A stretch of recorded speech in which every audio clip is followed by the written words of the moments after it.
ആകാശവാണി.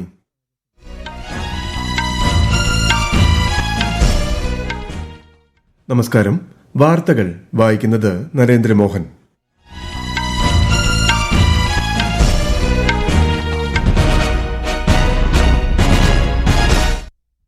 പ്രധാന വാർത്തകൾ. രാഷ്ട്രപതി ദ്രൗപദി മുർമുവിന്റെ 4 ദിവസത്തെ കേരള സന്ദർശനത്തിന് ഇന്ന് തുടക്കം. ശബരിമല ദർശനം നാളെ. രാജ്യത്തെ പ്രതിരോധ ഉൽപാദനം കഴിഞ്ഞ 11 വർഷത്തിനിടെ 3 മടങ്ങ് വർദ്ധിച്ചതായി പ്രധാനമന്ത്രി നരേന്ദ്രമോദി. ഇന്ന് 66ാമത് പോലീസ് സ്മൃതി ദിനം. രാജ്യരക്ഷാമന്ത്രി രാജ്നാഥ് സിംഗ് ന്യൂഡൽഹിയിലെ ദേശീയ പോലീസ് സ്മാരകത്തിൽ ശ്രദ്ധാഞ്ജലി അർപ്പിക്കും. 67ാമത് കേരള സ്കൂൾ കായികമേളയ്ക്ക് ഇന്ന് തിരുവനന്തപുരത്ത് തുടക്കം. മുഖ്യമന്ത്രി പിണറായി വിജയൻ മേള ഉദ്ഘാടനം ചെയ്യും. കേരളത്തിൽ അതിശക്തമായ മഴയ്ക്ക് സാധ്യതയെന്ന് കേന്ദ്ര കാലാവസ്ഥാ വകുപ്പ്. 12 ജില്ലകളിൽ ഇന്ന് മഞ്ഞ ജാഗ്രത. കേരള, കർണാടക, ലക്ഷദ്വീപ് തീരങ്ങളിൽ ഈ മാസം 24 വരെ മത്സ്യബന്ധനത്തിന് വിലക്ക്. ICC വനിതാ ഏകദിന ക്രിക്കറ്റ് ലോകകപ്പിൽ ബംഗ്ലാദേശിനെതിരെ ശ്രീലങ്കയ്ക്ക് 7 റൺസ് ജയം. വാർത്തകൾ വിശദമായി. രാഷ്ട്രപതി ദ്രൗപദി മുർമുവിന്റെ 4 ദിവസത്തെ കേരള സന്ദർശനത്തിന് ഇന്ന് തുടക്കം. ഇന്ന് വൈകുന്നേരം രാഷ്ട്രപതി തിരുവനന്തപുരത്തെത്തും. കൂടുതൽ വിവരങ്ങളുമായി ആകാശവാണി ലേഖകൻ സ്മിതി എം പള്ളുരുത്തി. ഇന്ന് വൈകിട്ട് തിരുവനന്തപുരത്തെത്തുന്ന രാഷ്ട്രപതി നാളെ ശബരിമലയിൽ ദർശനം നടത്തും. വ്യാഴാഴ്ച രാവിലെ രാജ്ഭവനിൽ മുൻ രാഷ്ട്രപതി KR നാരായണന്റെ അർദ്ധകായ പ്രതിമ അനാച്ഛാദനം ചെയ്യും. ശിവഗിരിയിൽ ശ്രീനാരായണ ഗുരു സമാധി ശതാബ്ദി ചടങ്ങിൽ മുഖ്യാതിഥിയാവുന്ന രാഷ്ട്രപതി പാലാ സെന്റ് തോമസ് കോളേജിലെയും എറണാകുളം സെന്റ് തെരേസസ് കോളേജിലെയും പരിപാടികളിലും പങ്കെടുക്കും. ഇന്ന് പോലീസ് സ്മൃതി ദിനം. 1959 ഈ ദിവസമാണ് ലഡാക്കിലെ ഹോട്ട് സ്പ്രിംഗ്സിൽ ചൈനീസ് സൈന്യം നടത്തിയ പതിയിരുന്ന ആക്രമണത്തിൽ 10 പോലീസുകാർ വീരചരമമടഞ്ഞത്. തുടർന്ന് എല്ലാ വർഷവും ഒക്ടോബർ 21 പോലീസ് സ്മൃതി ദിനമായി ആചരിക്കുന്നു. രാജ്യരക്ഷാമന്ത്രി രാജ്നാഥ് സിംഗ് ഇന്ന് ന്യൂഡൽഹിയിലെ ദേശീയ പോലീസ് സ്മാരകത്തിൽ പുഷ്പചക്രം അർപ്പിക്കും. കേന്ദ്ര ആഭ്യന്തര സഹമന്ത്രി, കേന്ദ്ര സായുധ പോലീസ് സേനകളുടെ തലവന്മാർ, കേന്ദ്ര പോലീസ് സംഘടനകൾ എന്നിവരും രക്തസാക്ഷികൾക്ക് ആദരാഞ്ജലികൾ അർപ്പിക്കും. കേന്ദ്ര സായുധ പോലീസ് സേനയുടെയും ഡൽഹി പോലീസിന്റെയും സംയുക്ത പരേഡ് നടക്കും. കഴിഞ്ഞ ദശകത്തിൽ രാജ്യത്തെ പ്രതിരോധ ഉൽപാദനം 3 മടങ്ങ് ഉയർന്നെന്ന് പ്രധാനമന്ത്രി നരേന്ദ്രമോദി. പ്രതിരോധ ഉൽപാദനം 1.5 ലക്ഷം കോടി രൂപയായി. 2014 ശേഷം 40-ലധികം യുദ്ധക്കപ്പലുകളും അന്തർവാഹിനികളുമാണ് രാജ്യത്ത് നിർമ്മിച്ചത്. 3 സേനാ വിഭാഗങ്ങളുടെയും അനിതര സാധാരണമായ ഏകോപനം ഓപ്പറേഷൻ സിന്ദൂർ വേളയിൽ പാകിസ്ഥാനെ കീഴടക്കാൻ നിർബന്ധിതമാക്കിയെന്നും അദ്ദേഹം പറഞ്ഞു. ഗോവ കർവാർ തീരത്ത് വിമാനവാഹിനിയായ INS വിക്രാന്തിൽ നാവികസേനാംഗങ്ങൾക്കൊപ്പം ദീപാവലി ആഘോഷത്തിൽ പങ്കെടുക്കവെയാണ് പ്രധാനമന്ത്രി ഇക്കാര്യം പറഞ്ഞത്. पिछले 11 वर्षों में हमारा डिफेंस प्रोडक्शन 3 गुना से ज्यादा हो गया है. पिछले साल तक ये रिकॉर्ड 1.5 लाख करोड़ रुपए से अधिक पहुंच गया है. मैं एक और उदाहरण देश को बताना चाहता हूं. 2014 से अब तक भारतीय शिपयार्ड से नौसेना को 40 से ज्यादा स्वदेशी युद्धपोत और पनडुब्बियां मिले हैं.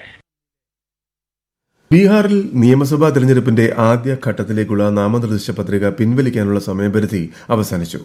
121 നിയമസഭാ മണ്ഡലങ്ങളിലായി ആകെ 1314 സ്ഥാനാർത്ഥികൾ മത്സരരംഗത്തുണ്ട്. ആദ്യഘട്ട വോട്ടെടുപ്പ് അടുത്ത മാസം 6 നടക്കും. അതേസമയം നിയമസഭാ തെരഞ്ഞെടുപ്പിന്റെ 2ാം ഘട്ടത്തിലേക്കുള്ള നാമനിർദ്ദേശ പത്രികകളുടെ സൂക്ഷ്മ പരിശോധന ഇന്ന് നടക്കും. മറ്റന്നാൾ വരെ സ്ഥാനാർത്ഥികൾക്ക് പത്രിക പിൻവലിക്കാം. 67ാമത് സംസ്ഥാന സ്കൂൾ കായികമേളയ്ക്ക് ഇന്ന് തിരുവനന്തപുരത്ത് തുടക്കമാകും. യൂണിവേഴ്സിറ്റി സ്റ്റേഡിയത്തിൽ മുഖ്യമന്ത്രി പിണറായി വിജയൻ മേള ഉദ്ഘാടനം ചെയ്യും. ഈ മാസം 28 വരെയാണ് ഒളിമ്പിക്സ് മാതൃകയിലുള്ള 2ാമത് കായികമേള സംഘടിപ്പിക്കുന്നത്. കായികമേളയോടനുബന്ധിച്ച് തിരുവനന്തപുരം നഗരത്തിൽ ഇന്നു മുതൽ 28-ാം തീയതി വരെ ഗതാഗത നിയന്ത്രണമുണ്ടാകും. പ്രധാന റോഡുകളിലോ ഇടറോഡുകളിലോ ഗതാഗത തടസ്സം സൃഷ്ടിച്ച് വാഹനങ്ങൾ പാർക്ക് ചെയ്യാൻ പാടില്ല. പ്രധാനമന്ത്രി നരേന്ദ്രമോദി ആകാശവാണിയിലൂടെ ജനങ്ങളുമായി ആശയങ്ങൾ പങ്കുവയ്ക്കുന്ന പ്രതിമാസ റേഡിയോ പ്രഭാഷണ പരിപാടി മൻ കി ബാത്ത് ഈ മാസം 26-ന്. മൻ കി ബാത്തിലേക്കുള്ള ആശയങ്ങളും അഭിപ്രായങ്ങളും ഈ മാസം 24 വരെ പങ്കുവയ്ക്കാം. സ്റ്റേഷനറി വസ്തുക്കളുടെ GST ഇളവ് സാധാരണക്കാർക്കും വിദ്യാർത്ഥികൾക്കും ആശ്വാസം നൽകുന്നു. വിദ്യാർത്ഥികളുടെ പഠന ചെലവ് കുറയ്ക്കുക, ആഭ്യന്തര ഉൽപാദനം വർദ്ധിപ്പിക്കുക എന്നിവയാണ് പരിഷ്കാരങ്ങളുടെ ലക്ഷ്യം. പുതിയ നികുതി ഘടനയുടെ ഭാഗമായി പെൻസിലുകൾ, ഷാർപ്പനറുകൾ, ക്രയോണുകൾ, ഗ്രാഫ് ബുക്കുകൾ, മാപ്പുകൾ, ചാർട്ടുകൾ എന്നിവ പൂർണ്ണമായും നികുതി രഹിതമാക്കിയിട്ടുണ്ട്. അയഡിൻ കുറവ് മൂലമുണ്ടാകുന്ന രോഗങ്ങളെ പ്രതിരോധിക്കുന്നതിനുള്ള അവബോധ ദിനം ഇന്ന്. അയഡിൻ ഉപഭോഗത്തിന്റെ പ്രാധാന്യത്തെക്കുറിച്ച് അവബോധം വളർത്തുന്നതിനായി എല്ലാ വർഷവും ഒക്ടോബർ 21 ലോക അയഡിൻ കുറവ് അവബോധ ദിനം ആചരിക്കുന്നു. ഹൃദയമിടിപ്പ്, ശരീര താപനില, പേശികളുടെ സങ്കോചങ്ങൾ തുടങ്ങിയ നിരവധി ശാരീരിക പ്രവർത്തനങ്ങളെ സ്വാധീനിക്കുന്ന ഗ്രന്ഥിയായ തൈറോയിഡിന് ആവശ്യമായ സൂക്ഷ്മ പോഷകമാണ് അയഡിൻ. അതിനാൽ അയഡിന്റെ കുറവ് ഒന്നിലധികം ആരോഗ്യ പ്രശ്നങ്ങൾക്ക് കാരണമാകുന്നു. ഈ വാർത്തകൾ ആകാശവാണിയിൽ നിന്ന്. ആകാശവാണി വാർത്തകളും വാർത്താ അധിഷ്ഠിത പരിപാടികളും All India Radio News Thiruvananthapuram YouTube ചാനലിലും All India Radio News Thiruvananthapuram Facebook പേജിലും AIR ന്യൂസ് _തിരുവനന്തപുരം ഇൻസ്റ്റഗ്രാം അക്കൌണ്ടിലും AIR ന്യൂസ് _TVM X ഹാൻഡിലും ലഭ്യമാണ്. പ്രശസ്ത ഹിന്ദി ചലച്ചിത്ര നടൻ ഗോവർദ്ധൻ അസ്രാനി ഇന്നലെ മുംബൈയിൽ അന്തരിച്ചു. 84 വയസ്സായിരുന്നു. ഷോലയിലെ ജയിലറുടെ വേഷത്തിലൂടെ പ്രശസ്തനായ അദ്ദേഹം ചുപ്കെ ചുപ്കെ, ഭൂൽ ഭുലയ്യ, ധമാൽ, ബണ്ടി ഔർ ബബ്ലി 2 തുടങ്ങിയ ഹിറ്റ് സിനിമകളിലും അഭിനയിച്ചു. രാജസ്ഥാനിലെ ജയ്പൂരാണ് അദ്ദേഹത്തിന്റെ ജന്മനാട്. 5 പതിറ്റാണ്ടിലേറെ നീണ്ട ചലച്ചിത്ര സബരിയയിൽ ഹിന്ദി സിനിമയ്ക്ക്, പ്രത്യേകിച്ച് ഹാസ്യരംഗത്ത് അസ്രാനി നൽകിയ സംഭാവനകൾ നിസ്തുലമാണ്. കേരളത്തിൽ വരും ദിവസങ്ങളിൽ അതിശക്തമായ മഴയ്ക്ക് സാധ്യതയെന്ന് കേന്ദ്ര കാലാവസ്ഥാ വകുപ്പ്. കണ്ണൂർ, കാസർഗോഡ് ഒഴികെയുള്ള ജില്ലകളിൽ ഇന്ന് മഞ്ഞ ജാഗ്രത പ്രഖ്യാപിച്ചു. കേരള, കർണാടക, ലക്ഷദ്വീപ് തീരങ്ങളിൽ ഈ മാസം 24 വരെ മത്സ്യബന്ധനത്തിന് വിലക്ക് ഏർപ്പെടുത്തി. ICC വനിതാ ഏകദിന ക്രിക്കറ്റ് ലോകകപ്പിൽ ഇന്നലെ ശ്രീലങ്ക ബംഗ്ലാദേശിനെ 7 റൺസിന് പരാജയപ്പെടുത്തി. ശ്രീലങ്ക ഉയർത്തിയ 203 റൺസിന്റെ വിജയലക്ഷ്യം പിന്തുടർന്ന ബംഗ്ലാദേശിന് 9 വിക്കറ്റിന് 195 റൺസ് എടുക്കാനേ സാധിച്ചുള്ളൂ. ഇതോടെ ബംഗ്ലാദേശ് ടൂർണമെന്റിൽ നിന്നും പുറത്തായി. ബഹ്റൈനിലെ മനാമയിൽ നടക്കുന്ന ഏഷ്യൻ യൂത്ത് ഗെയിംസിൽ ഇന്നലെ പരമ്പരാഗത ഗുസ്തി ഇനമായ കുറാഷിൽ ഇന്ത്യ 2 മെഡലുകൾ നേടി. വനിതകളുടെ 52 കിലോഗ്രാം വിഭാഗത്തിൽ കനിഷ്ക ബിഥുരി വെള്ളിയും പുരുഷന്മാരുടെ 83 കിലോഗ്രാം വിഭാഗത്തിൽ അരവിന്ദ് വെങ്കലവും നേടി. ഇതോടെ ഈ ഇനത്തിൽ ഇന്ത്യയുടെ മെഡൽ നില 3 ഈ മാസം 31 അവസാനിക്കുന്ന ഏഷ്യൻ യൂത്ത് ഗെയിംസിൽ ആകെ 222 ഇന്ത്യൻ അത്ലറ്റുകൾ മത്സരിക്കുന്നുണ്ട്. ഫ്രഞ്ച് ഓപ്പൺ ബാഡ്മിന്റണിൽ ഇന്ത്യയുടെ ലക്ഷ്യ സെൻ, ഡബിൾസ് ജോഡിയായ ചിരാഗ് ഷെട്ടി, സാത്വിക് സായിരാജ് രംഗിറെഡ്ഡി എന്നിവരുൾപ്പെടെ ഇന്ത്യയിലെ മുൻനിര താരങ്ങൾ ഇന്നു മുതൽ മാറ്റുരയ്ക്കും. പുരുഷ സിംഗിൾസിൽ ലക്ഷ്യ സെൻ അയർലൻഡിന്റെ നാറ്റ് ന്യൂയേനെ നേരിടും. വനിതാ സിംഗിൾസ്, വനിതാ ഡബിൾസ്, മിക്സഡ് ഡബിൾസ് എന്നീ ഇനങ്ങളിലും ഇന്ത്യ മത്സരിക്കുന്നുണ്ട്. ഹമാസും ഇസ്രായേലും തമ്മിലുള്ള വെടിനിർത്തൽ കരാർ ഇപ്പോഴും തുടരുകയാണെന്ന് US പ്രസിഡന്റ് ഡൊണാൾഡ് ട്രംപ് പറഞ്ഞു. ഗാസ മുനമ്പിൽ ഇസ്രായേൽ ആക്രമണങ്ങൾ തുടരുന്ന പശ്ചാത്തലത്തിലാണ് ട്രംപിന്റെ പ്രസ്താവന.